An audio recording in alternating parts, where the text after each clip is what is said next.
Yo, what to do? My name's Anyo, and today I'm going to talk about this guy.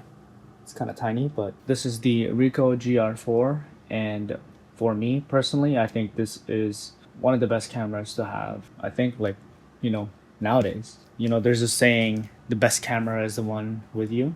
I try to make it into a habit to always have this with me because one, look at how small this thing. I can definitely fit this in most of my pockets. You can put this in anywhere essentially, and which is really good actually. This is my favorite feature about this camera is just the size and portability. Going back to that saying, like I have a GFX with me, I have my XH2, XH2S. I know honestly it's a little bit of a problem to have all these cameras, but this is actually what I do. One, the tools that I have is also what inspires me to shoot. So using this makes me intentional with what I'm trying to shoot, And some people, most people, almost everybody have this, which is, an iPhone, and all phones have a good enough camera quality that you can shoot photos or videos with it. It's not bad. You're not as intentional with your phone camera versus an actual dedicated camera. So that's why I like to bring this camera around because it makes me purposeful with my framing and my shots. The second thing I like about this camera a lot is that it has built-in colors, I guess, kind of like a film simulation with the Fuji. And I love Fuji for that. Like you can customize your film simulations, and also at the same time, I know people edit their images. I do too, obviously, especially for work.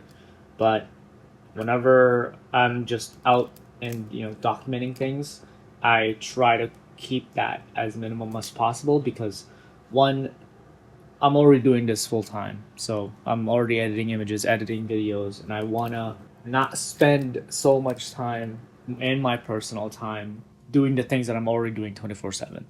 So, and I know some people, like, oh, you're not editing your photos and whatever, you're not a professional, which is funny because I had a conversation with a friend one time and they shoot film and they talked about shooting manual and editing and stuff. But it was like, well, half of the battle is shooting on a film stock. It already has its own colors.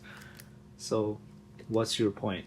Like, obviously, you can edit film images, but it's like, I mean, everything that I say is, in my opinion, but shooting in film is like shooting in JPEGs.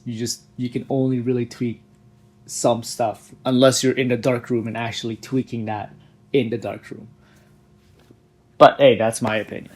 But yeah, like having the convenience of shooting on JPEGs with baked in at least the foundation of the colors you want it to be, and then you can tweak it more and in your computer or your phone or whatever. I think that's what makes it really, really simple and easy. Another thing that I really like about this camera is that how seamless it is with my workflow. Whenever I shoot with JPEGs, it's so much easier to transfer JPEGs to my phone wirelessly, so I never have to worry about plugging or taking off my SD card or whatever. So I actually use Capture One Mobile. So I just transfer from the Ricoh app to my phone, to Capture One, and from there I have my editing suite so I can color and adjust the lighting and whatever I can adjust with, because again it's very limited. That's a drawback of it, is shooting in JPEG, is that you don't have much control, but I'm okay with it because again I'm already shooting 50% done. I'm not starting from zero. So I actually have multiple everyday cameras. So like these are just like antiques, I guess. This is the Canon, I have no idea. Oh, there you go. Canon PowerShot A35 IS. This is cool, but I love the aesthetic of it. The speed of this is so slow, and I don't like that. I only really bring this for street stuff, documenting, and this is takes at least 2 seconds to open, whereas this, it's open, right? And same thing with this. This is the Lumix DMC ZS25. Damn, that's a ugly name. But this is all old anyways. So the startup time for these two is really slow. But the Fujifilm X half, I love this camera. It's fun, but it's definitely not in the same playing field as the Ricoh. I wish they had a firmware update on this where you can actually tweak the film simulations like X cameras that they have. The only downside of it is that you're kind of limited to the actual film sims that they have. It's not bad. It's definitely slow as well. Images are great for what it is, but it's definitely just, again, really slow for my liking. And this only really shoots vertically. Like if you want to shoot horizontal, you have to do this. If you shoot vertical, you shoot like this.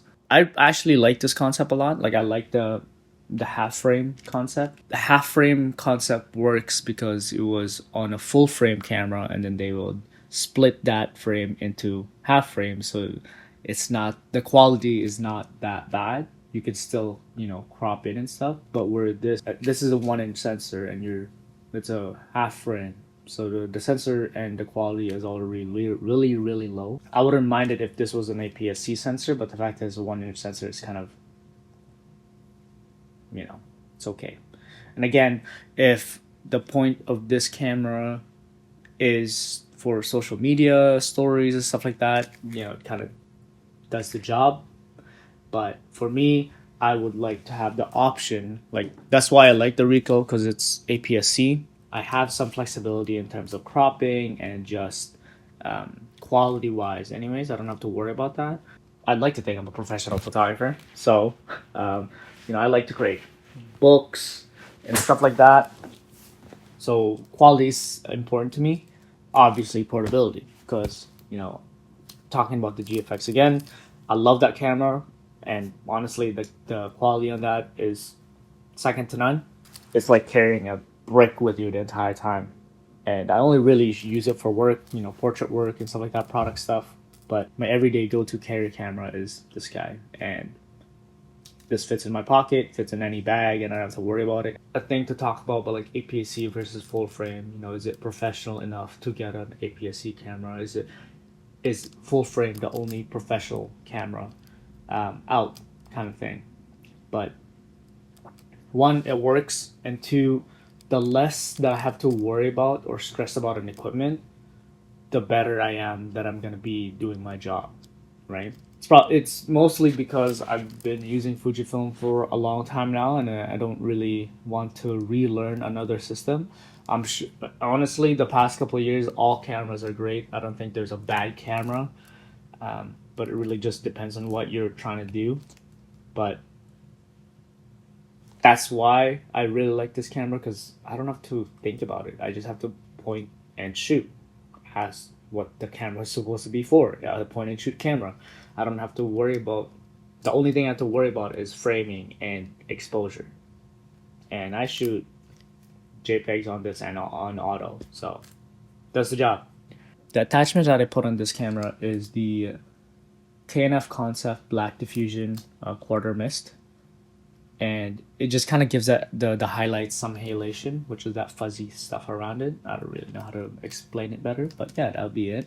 And I have this Peak Design finger strap, and the reason why is because this camera is tiny, and like it's like almost like this tiny, a little bit bigger, but without a strap on it, it's just kind of like really gripping it hard so you don't drop it. And obviously this cost around 1,800 when I got it, 1,800 Canadian, I think. I don't know, somewhere around that number.